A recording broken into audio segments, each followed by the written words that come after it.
Ang talagang ang pagiging walang hiya ay likas sa maraming Pilipino. Oo. Kung sa tutuusin ninyo. Eh yan sa harap ng kalamidad na yan, nakita ninyo, emergency case, ang una mong kailangan sa pag-alat ng haze. Oo. Di ba? Yung mga... Yung Yung asphalt, mga kaibigan. Merong asshole naman. Di ba? Mas mayroon kumalat yun. Marami ring asshole. Marami. Di ba? Mm. Ito mga asshole na to, akalain mo yung pangunahing kailangan na mask, yung sinusuot nito. Oo, parang gas mask. Hindi, yung para sa doktor yun, sa ospital. Surgical mask. Ayun, Yan. oo. Meron pa nga isa, yun daw ang mas maganda raw yun, yung N95. Ganun na. Yun yata yung matigas. Oo. Akalain ninyo, yung iba gumamit na lang ng bre. Mahal. Meron naman gumamit ng panty. Ayun. Hindi, naubos. Naubos. Sa mga butika. Siguro, ito mga umubos niyan, ito yung mga mapagsamantala. Ayun, oo. Pinakyaw nila para ibenta. Alam nyo kung magkano binibenta ang isang piraso? 200 piso. Ayun, nakuyos ko. Smart Joseph, mga kaibigan. Sumakay ka nung sumakay na ako nung motor na angkas. Oo. Libre yun Bibigay na sa'yo Oo. Bago bibigyan ka. Bago ka sumakay, aabot na Oo. Oo. Walang bayad yun. Sabi sa inyo na ho yan. Oo. Kasi ginamit mo na Oo. Mga kaibigan, isipin mo, ang halaga ay 200 piso. Sino ito mga hayop na ito? Oo. Gaano kasiba yung mga yan? Kalamidad ditong pinag-uusapan natin. Ano ngayon ang epekto, mga kaibigan? Ang epekto, nagsipanawagan ng mga walang hiya sa gobyerno.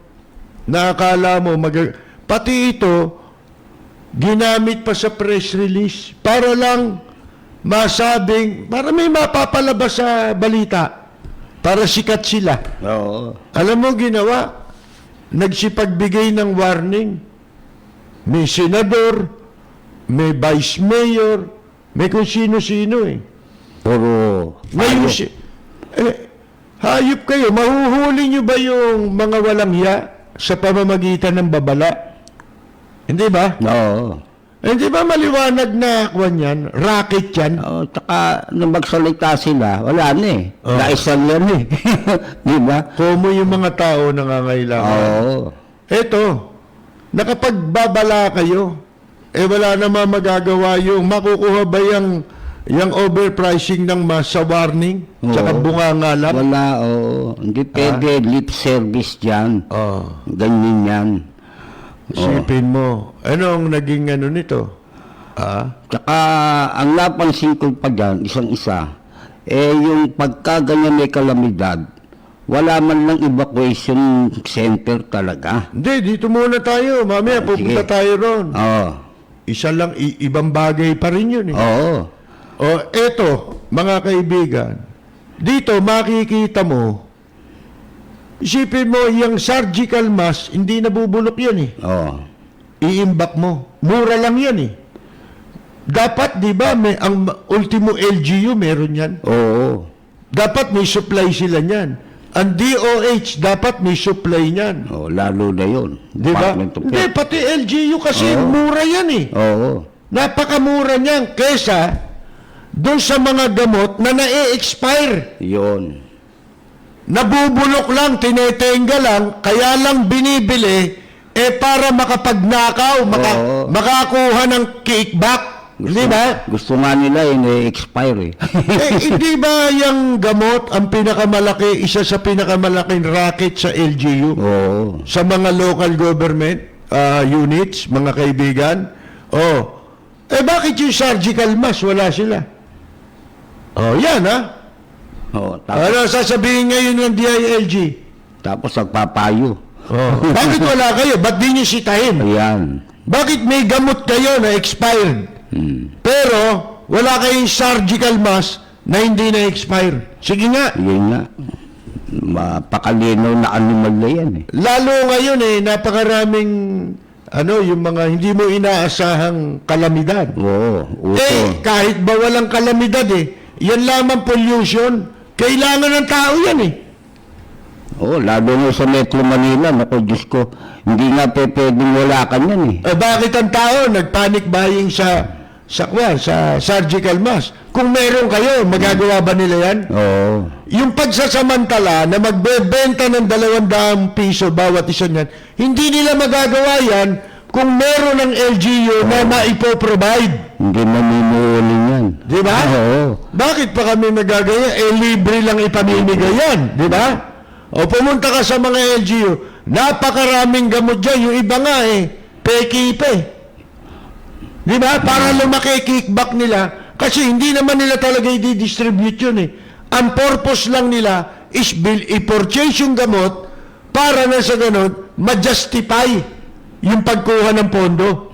Pag-overprice sa pondo. Yan. Tapos, i-imbak lang nila sa mga city hall. Yan. Kung may kalamidad, ganyan yung nangyayari, reaksyonaryo Yan. Ibig sabihin, tsaka palang kikilos, Tsaka lang magsasalita. tsaka lang magsasalita, samantalang laging mayroong kalamidad, di ba? Oo. Bakit hindi ihanda lahat yan?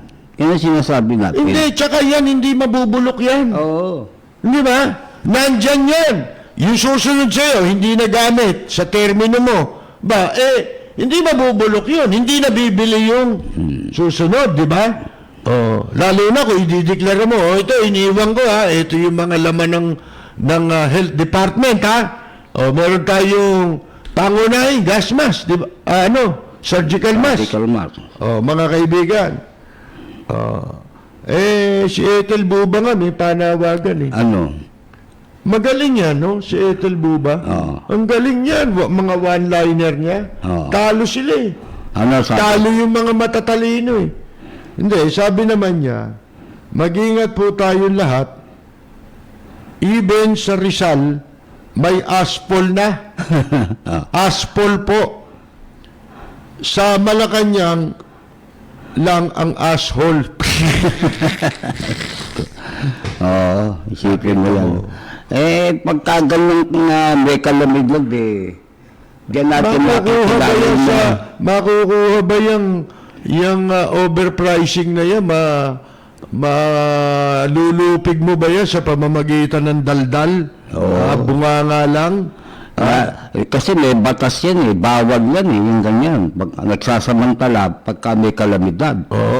Overpricing.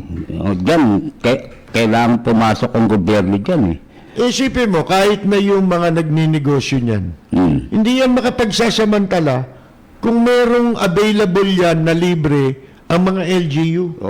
Instead na lahat, puro gamot na hindi mabisang gamot, di ba? Mga, ewan ko, saan gawa yung mga gamot na pinagbibili ng mga hinayupak na yan.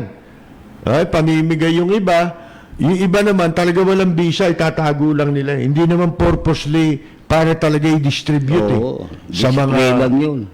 Display lang yun. Justification para makapagnakaw, di ba? Ganyan ang nangyayari dyan.